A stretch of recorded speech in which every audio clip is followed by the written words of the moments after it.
Thanks very much. Welcome back. We are returning to open session now with the reception of the committee reports. First up is the Nominations Committee.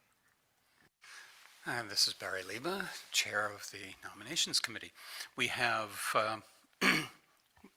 the 6 members now on the Nominations Committee, 3 trustees and 3 non-trustees. We have put out on November 6th the nomination request to all the appropriate bodies and asked everybody to spread it around as widely as possible. We're hoping for a good, diverse set of nominees.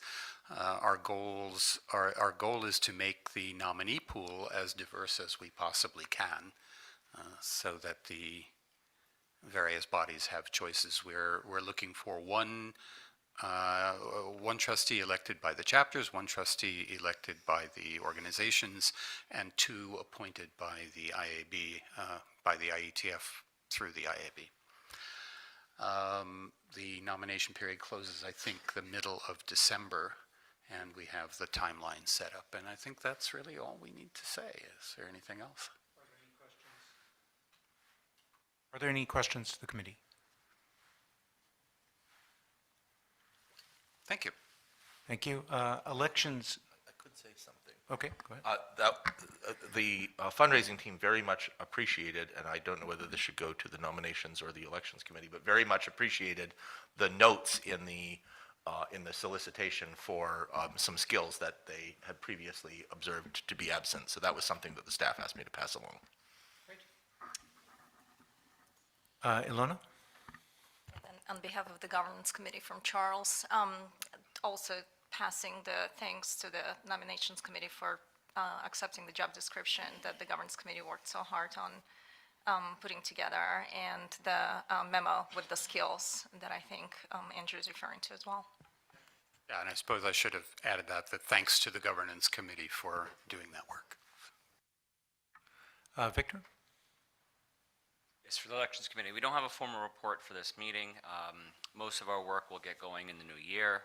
We plan to sit down and we'll be sending out notifications in the December timeframe, although that's slightly early, and then we will set up the agenda for the remainder of the year in the elections process at that time, and we'll follow the timetable. We have the current 2023-2024 elections timetable out now with the provisional dates, so we'll be working towards those, and so you'll hear more as we get in. Now, because we'll be between meetings, what we'll probably do is send out emails to the list to keep people abreast of what's going on during that period of time. Any questions for Victor or the committee?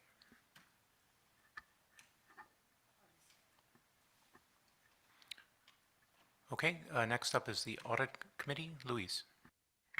Yes, the latest from the Audit Committee is the Form 990, which has been reviewed. I heard from Andrew that he signed it yesterday. Yesterday or the day before yesterday? Yeah. Signed it over the weekend. Yeah. Recently it was signed by Andrew, so the things are in order. Yes. Next step on the Audit Committee will happen till March, I think. May. Yeah. So when we review again the results, yes. So if there's another, I will start that process if not reelected. Yes, and that's it. So a quick question. I understand that the new external auditors are requiring background checks for each of the members of the Audit Committee. Is there something we need to put into the kind of documents preparing people to join the Audit Committee to note that so they're aware? Well, when I joined the Audit Committee, and that's when we changed the new firm. Yes, we changed to BDO. They ask for the for certain members to fill the background check. Yes. However, we are not sure why the new members are not yet required, and Say may have more information. It's just the Audit Committee chair that they're doing the background checks on. Okay. I understand there was more than the audit committee chair, is just the chair, is that? So at And that- Ted also had that process. It could be the board chair and the audit committee chair, Yes. but at that time when Louis joined,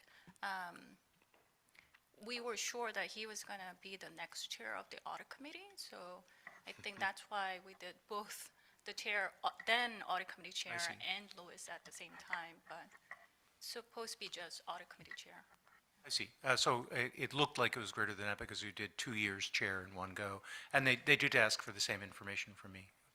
They didn't send me a copy either, which is just, No, I we wonder what didn't they're- get a reply. I was asking for that the other day, but they just told me, well, if you don't get a reply, then you pass. It's a very transparent process. yeah, that needs auditing, in my opinion, but never mind. Just too many things down the And thing. Ilona had something to say about it? I was just going to say that we were also working on assessing the issue of background checks for all trustees. And what we will recommend, and this is just a preview because not ready yet, but we'll do self-disclosure. So instead of doing the full background checks, not going to go down that path, but we'll do a annual self-disclosure. Okay, given that we already have conflict of interest disclosures, that probably won't be an additional burden of any great size. I will say background checks, given the wide geographic variety of our backgrounds, is going to be challenging to find any single firm that can do an adequate job anyway. The next one up is CEO succession planning. Brian? Thanks, Ted. Not a whole lot to report. The committee actually met right before this session to discuss whether or not there was actually anything for us to do this year. I think everyone is very comfortable with the set of skills that we've identified for the CEO position as well as the managing director positions. So we are in a wait and see mode as Andrew goes to backfill the managing director for the ISOC Foundation, and we get an opportunity to discuss our role with the new HR person to see how we fit things in. Other than that, any questions?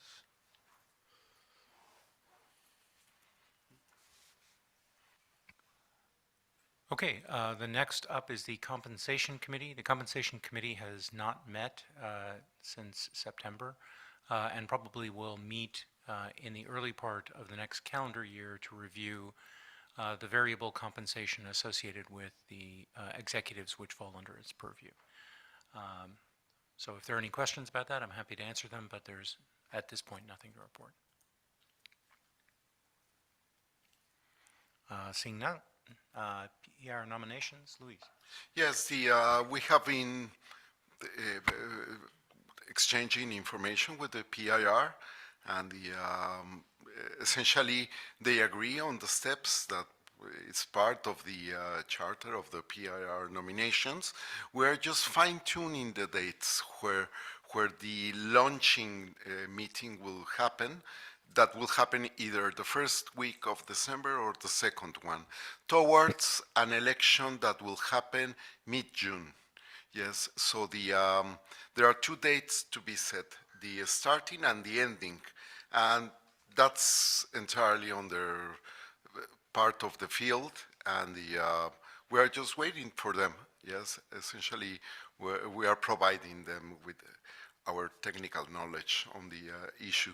Yeah, so that's it.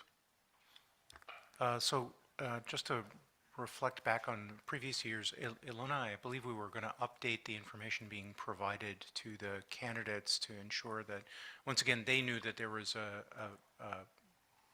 background check as part of that process as well. Is that all squared away at this point? I think we worked on the schedule, and we made sure that there is an opportunity for us to provide that information to them before so we have a detailed schedule on when we are providing that information, or when PIR is providing that information to the candidates. Great. Any other questions for the PR Nominations Committee?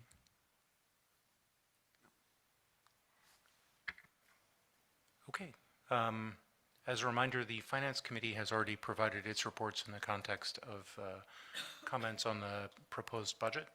And the Governance Committee will be coming up in a moment, but will be, at least at the beginning, in executive session. So we'll turn, at least temporarily then, from the committee meeting, the committee reports, to the approval of the Connected Giving Foundation's amended governing documents. Those will be put on your screen in a moment, but as a reminder to the board, this is a formalization of the procedures that were agreed at our meeting in Virginia a month or so ago. So it's on your screen now. Are there any questions about the proposed resolution?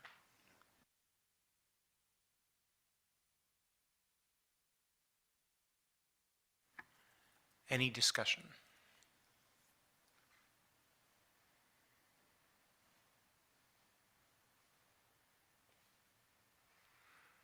Seeing none, may I ask all in favor of the resolution, please signify by raising your hand.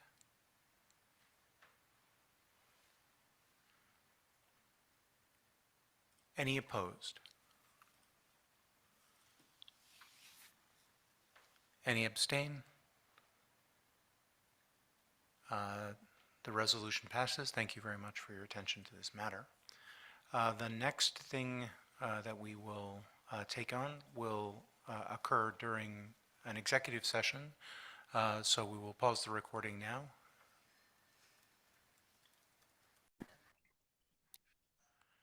Thank you, everybody. We are now returned to public session. I appreciate the conversation on both the report of the Governance Committee and on other matters.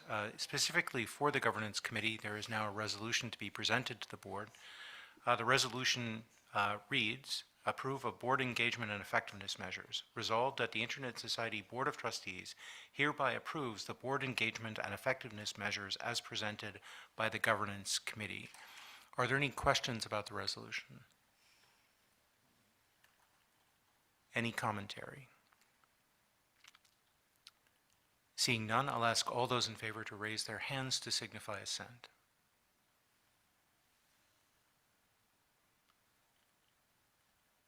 Thank you very much. Any opposed? Any abstain?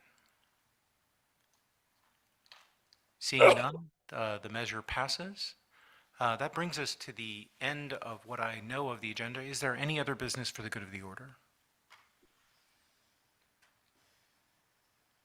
Seeing none, let me conclude the meeting by thanking again the staff for the enormous amount of work that went into preparing the action plan, the budget, and the other materials. It made for a very productive meeting, and it's much appreciated by the board. I also want to thank the board members who came here to join us in Prague, and those who joined us remotely for what is a very long and occasionally trying series of conversations. It's been very valuable, and I thank you all for your service. With that, we are adjourned.